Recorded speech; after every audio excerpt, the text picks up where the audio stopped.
Okay, so let's talk about something. I feel like it doesn't get said enough that there's an assumption that when someone is sick, you can tell. It's obvious, they look fragile, they look unwell, and they are visibly struggling.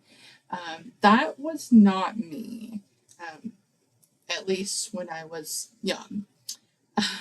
I looked fine, I looked capable, I looked strong, I was athletic. I looked like someone who could push through, and that is what I did. I was chronically ill as a young child, but it didn't look dramatic. I was constantly congested, always tired, always catching something, ear infections all the time. I had my tonsils removed. I had my adenoids removed multiple times because they grew back. I had tubes in my ears probably no less than half a dozen times, all the way up till even when I was in college, I had to have tubes put in. But I also played sports. I did Awanas. I did Girl Scouts for a period of time. I was in dance classes. My parents kept me busy. Um, and my illnesses were just kind of brushed off as just part of growing up. I was good at functioning even when I didn't feel good, and that became my normal. Every time I went on a trip, I would get sick after, and it was just expected. My mom would try and convince me to stay home, like not go to camp, for example, because she knew when I came home I'd be sick. But I never wanted to miss out on anything, so even knowing that, I would still go. It was a price I was willing to pay. I definitely had FOMO before that had a name. But when I was 15, I went on a mission trip to Mexico.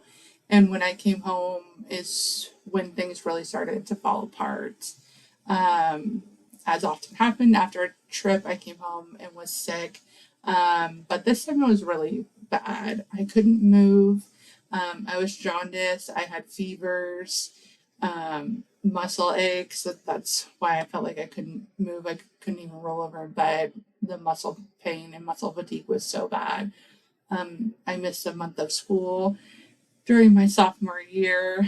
Um, Things were pretty bad. They would run tests. At first, they thought it was mono. It wasn't. Then they thought maybe it was hepatitis or a virus. Um, it landed on the assumption that it was hepatitis A, and that's what I believed for a long time. Um, but I would get better and then worse, better, worse. Um, One time I was starting to feel better. I had my mom drop me off at the library to try and catch up on my schoolwork. And as I was sitting there just working, like I just felt like I got hit by a ton of bricks. I was so sick, so tired, and I had to call my mom. We had payphones back then. Call my mom to come pick me up at the library and take me home because I just couldn't stay there another minute. And that's just kind of how it continued. Um, Very exhausting. Would not recommend. I kind of started to get a reputation as being lazy, or people would use the word lazy, which really hurt because I felt like I was trying so hard. And I still have like a sensitivity to that word. I don't like to be considered lazy. So I pushed through. I'm not a person that quits. I don't cancel on things. I don't give up unless I just have no other choice. So I ignored the signs and I just felt like it was a willpower thing and I needed to push through and try harder. Which that mindset kept me going through a lot of things. Might not always be the healthiest way to manage things, but it did keep me going. Um, when I was in college, things changed a bit more. I was no longer playing sports. I was just work, school, work, school. So I started gaining weight. I'd been overweight my whole life, but because I was active and athletic, it kind of kept it from getting out of control. But I definitely started to put on quite a bit of weight in college. I would go to the gym, but I ate terribly. get off work at midnight, go to the gym for an hour, and then go to Jack in the Box on the way home because that was all that was open. Just my lifestyle was very unhealthy. I was not taking care of myself. I wasn't sleeping properly. I don't know if I ever drank water. Not treating my body well at all. And so it was struggling and I wasn't helping. I also got a new symptom at that time. I developed really painful sores on my skin that would come and go in various places. Very, very painful. Just another warning sign that my body was not doing well. I still didn't have any answers. I wasn't even trying to find answers anymore at this point. I just accepted this as my baseline and kept myself busy. But clearly things were not right. College was also a season where I drifted from God slowly. I started working on Sundays.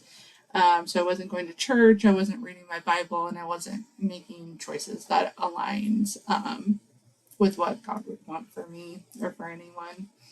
And one of those choices led me to a highly toxic relationship. It was in no way healthy, in no way stable, very draining, horrible mental health at that time. I won't go into the details of that. I don't plan on discussing that on my channel. But pretty much any bad relationship you can imagine, it was as bad, if not worse. But in the middle of that, I also found out that I was pregnant. And that's really a moment that changed everything. My health issues before I even knew I was pregnant just went out of control. Everything I'd been managing, ignoring, minimizing came roaring to the surface. It was it was on at that point. So I wasn't just trying to get by anymore. It was much more serious. Getting pregnant didn't just change my life in the ways you might expect, but it really exposed how sick I really was.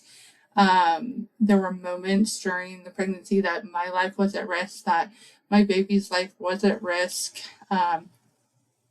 Not anything I ever pictured from myself, especially at that age. But I'm still here, and so is she. And while that season nearly broke me, it did not break my faith. It didn't steal my hope. It strengthened it. So that's going to be the next part of the story. We'll go into my pregnancy, my birth story, and my first official diagnosis. So if you're interested in hearing about that, please subscribe to my channel, and I look forward to chatting with you again.